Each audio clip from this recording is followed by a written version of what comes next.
आइए नीचे दिए गए चित्रों के साथ चालाक लोमड़ी की कहानी पढ़ें। एक बार एक लोमड़ी थी। लोमड़ी बहुत चालाक थी।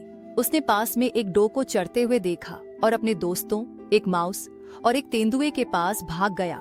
उन्होंने मिलकर डो को मारने की योजना बनाई। चूहे ने सबसे पहले उसके खुर पर थूककर डो का ध्यान भंग किया। इसके बाद तेंदुए ने डो पर हमला किया और उसे मार डाला। लोमड़ी ने चूहे और तेंदुए से कहा, स्नान किए बिना कुछ खाना अच्छा नहीं है। मैं सुबह नहाया, अब तुम दोनों को जाकर स्नान करना चाहिए। इसलिए माउस और तेंदुआ नहाने के लिए नदी की ओर रवाना हो गए। तेंदुआ स्नान करने के बाद लौट आया और लोमड़ी ने उससे कहा, माउस को लगता है कि हमने डो को केवल इसलिए पकड़ा क्योंकि उसने हमारी मदद की। तेंदुए को यह सुनकर गुस्सा आ गया और उसने डो को खाने से इनकार कर दिया। तेंदुआ चला गया। तब चूहा स्नान करके आया और लोमड़ी ने उससे कहा, मैंने तेंदुए को लड़ाई में हरा दिया और कायर भाग गया।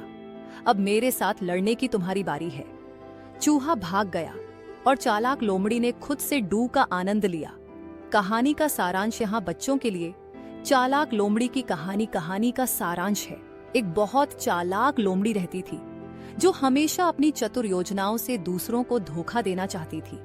एक दिन उसने एक डो को देखा और एक चूहे और एक तेंदुए की मदद से उसे पकड़ने की कोशिश की, लेकिन उसने चुपके से उन्हें धोखा देने की योजना बनाई थी। इसलिए उन सभी ने एक योजना बनाई और डो को पकड़ लिया। लेकिन जब डो को खाने का समय आया तो चालाक लोमड़ी ने कहा कि उन सभी को स्नान करना चाहिए जैसे उसने खाने से पहले किया था। तो माउस और तेंदुए स्नान करने के लिए नदी की ओर चले गए। जब तेंदुआ वापस आया तो लोमड़ी ने उसे बताया कि चूहे ने सोचा कि यह केवल उसकी वजह से था कि वे डो को पकड़ सकते थे। तेंदुआ गुस्से में आ गया और बिना खाए ही चला गया।